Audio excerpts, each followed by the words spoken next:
नवी मुंबई व रायगड जिल्ह्यातील ताज्या बातम्या आणि घडामोडींसाठी सबस्क्राईब करा वादळवारा लाईव्ह चॅनल आणि दाबा बेल आयकॉन।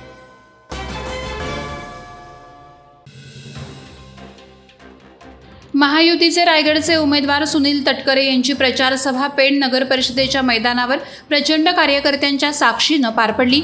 या सभेला उपमुख्यमंत्री देवेंद्र फडणवीस यांची विशेष उपस्थिती लाभली। सभेत फडणवीसांनी अनंत गीतेंवर सडकून टीका केली। जे अनंत गीते साहेब आमच्या मतांवर निवडून येत होते ते आज आमच्यावर टीका करतायत। मात्र टीका करताना आपल्या पक्षाची काय ताकद आहे ते दिसेलच। देशात पंतप्रधान मोदींनी गेल्या 10 वर्षात सामर्थ्यशाली देश बनवून जगात देशाची प्रतिमा उंचावली आहे। मोदी सरकारच विकास, प्रगती, आत्मविश्वास आणि लोककल्याणकारी राज्याचं प्रतीक आहे। तर विरोधकाचे इंजिन कोण चालवणार याबाबत संदिग्धता आहे। त्यामुळे मोदींना प्रचंड मतांनी निवडून देण्यासाठी तटकरेंना वोट करा असं आवाहन फडणवीसांनी केलं। 33 मावळ लोकसभा मतदारसंघाचे महायुतीचे अधिकृत उमेदवार श्रीरंग आप्पा बारणे यांच्या प्रचारार्थ माजी खासदार लोकनेते रामशेठ ठाकूर यांच्या मार्गदर्शनाखाली आणि मावळ लोकसभा निवडणूक प्रमुख आमदार प्रशांत ठाकूर यांच्या नेतृत्वात पनवेल विधानसभा मतदारसंघात जोरदार प्रचार करण्यात येत आहे। त्या अनुषंगाने पनवेल ग्रामीण भागात झालेल्या प्रचार दौऱ्याला आणि सभांना मतदार नागरिकांचा जोरदार उत्स्फूर्त प्रतिसाद लाभला। याद्वारे पनवेलमधून खासदार श्रीरंग बारणे यांचं पारडं जड झालंय। यावेळी बेलवली, लोणिवली, वांगणी, आंबिवली, नेरे असा प्रचार दौरा उत्साहात संपन्न झाला। स्वर्गीय लोकनेते दिबा पाटील साहेबांच्या पुतळ्याला अभिवादन करून मावळचे मवियाचे उमेदवार संजोग वाघेरे पाटील यांच्या प्रचाराची सुरुवात उरण जासई येथून करण्यात आली। 2 वेळा मावळचे खासदार असलेले श्रीरंग बारणे हे स्थानिकांच्या समस्या आणि प्रश्न मार्गी लावण्यास सपशेल अपयशी ठरलेत। मागच्या लोकसभेच्या निवडणुकीत शिवसेना आणि बीजेपी एकत्र असून सुद्धा पार्थ पवारांना बरोबरीची मतं मिळाली होती। आताच्या निवडणुकीत संजोग वाघेरे पाटील यांना 50,000ची आघाडी उरणमधून मिळेल असं भाकीत रायगड जिल्हा काँग्रेस अध्यक्ष महेंद्र शेठ घरत यांनी या प्रसंगी केलं। उरण तालुक्यातील श्रीमंत ग्रामपंचायत म्हणून विंधणे ग्रुप ग्रामपंचायतकडे पाहिलं जातं। विंधणे ग्रुप ग्रामपंचायतीच्या सर्वांगीण विकासासाठी उरणचे आमदार महेश बालदी यांनी 6,60,00,000चा निधी मंजूर केला। परंतु उरण पंचायत समितीचे गटविकास अधिकारी SP वाठारकर, सरपंच निसर्गा डाकी, ग्रामविकास अधिकारी रवी गावंड यांच्या दुर्लक्षितपणामुळे विकास कामं अत्यंत निकृष्ट दर्जाची होत आहेत। त्यात विंधणे ते खालचा पाडा या मुख्य रस्त्याच्या काँक्रिटीकरणाला 1 महिन्याच्या आतच तडे गेल्याने नागरिकांमध्ये संतापाची भावना निर्माण झाली आहे।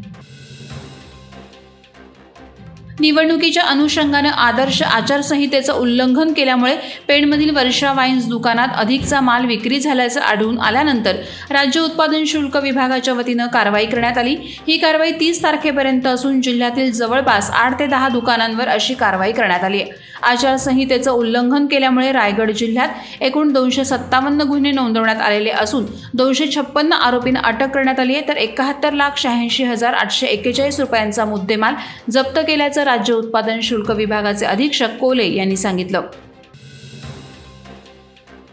एकीकडे ठाणे लोकसभा मतदारसंघातून महाविकास आघाडीचे उमेदवार राजन विचारे यांच्या प्रचाराचा धडाका सुरू असून अद्याप महायुतीचा उमेदवार देखील घोषित झालेला नाही। राजन विचारे यांनी वाशी येथे मॉर्निंग वॉक करणाऱ्या नागरिकांच्या गाठीभेटी घेत त्यांच्याशी संवाद साधला। यासोबतच नागरिकांसोबत बॅडमिंटन, टेनिस खेळण्याचा देखील आनंद लुटला।